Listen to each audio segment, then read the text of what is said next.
Hey Oscar, how much do you think The Last of Us 2 cost to make? I was at between $1 and $10 billion. You're right, actually. It was between $1 and $10 billion. Nailed it. It actually, according to this Games Hub article, it cost $200 million. $200 million US. US. Not like Hong Kong dollars or something. No. US dollars. That is significantly more than our game Cardboard Kings cost to make. Like, I don't think we got any death threats for that game. One. We got a few complaints, but no death threats. Yeah, no one. That's crazy. Yeah, Cardboard Kings took 2.5 years to make, 3 days a week, so kind of part-time. If we budget for our wages, which is like the significant chunk of it, the game was about $120,000 US at about $20 US an hour for the two of us. Man, that's still a lot of money. It's crazy. It is.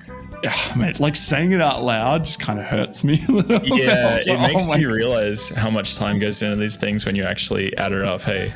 Yeah. And then after the game came out, we did about 8 months post-production for the Card Game Island expansion. And that was about 53,000 US for that. Then the art budget, which was actually supplied by Akipara Games, our publisher, and then we paid them back for that. It was about $25,000, but we didn't end up actually spending all of that. So all up, the whole thing cost us about $200,000.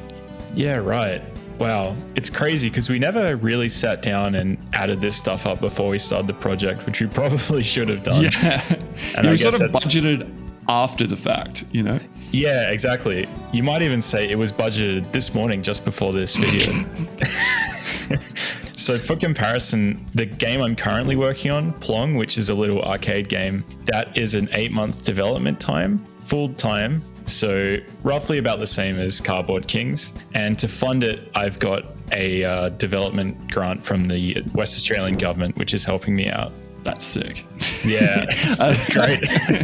Thank you, Screen West. Yeah, government grants are like super helpful and basically the reason the Australian games industry, at least where it is centered in Victoria, exists. So where does the funding come from? Well, firstly, the company itself. So Henry's House, our company, funded Cardboard Kings mostly through us working for free, which you might not think of that as funding, but that's what it is. You are paying with your time. But he's a hungry young fighter.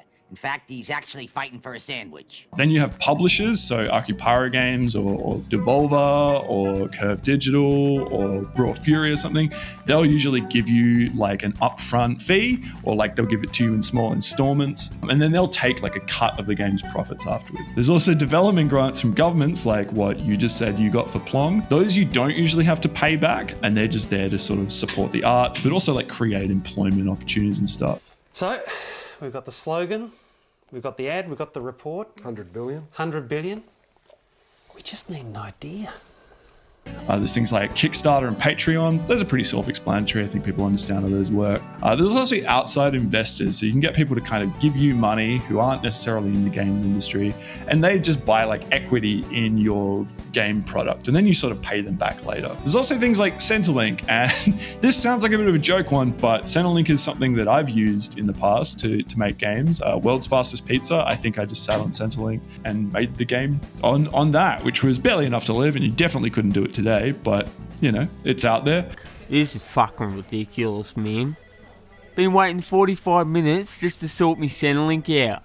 So with your game Desert Child, you made that on Centrelink, right? Did you add up your hours for how much you worked for that and then worked out your budget after that, or did you wing it?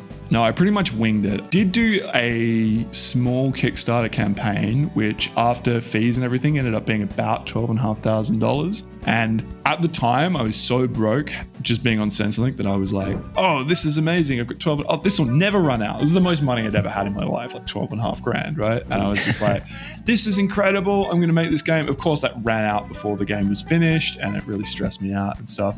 And I really, really recommend you properly budget how long something's going to take, because then you'll scope your game in a little bit better. And while that sounds a little bit clinical and gross, like when you're trying to be a an artist, it will save you headaches and more heartbreak in the end, because Desert Child, as much as I like that game, kind of ended up a little bit unfinished. And ultimately, if you think about these things early, it means you can continue to make games and the length of your career will be longer, even if it's a bit more, as Oscar said, a bit more clinical. In the end, it's going to result in more output from you. So it's definitely worth doing.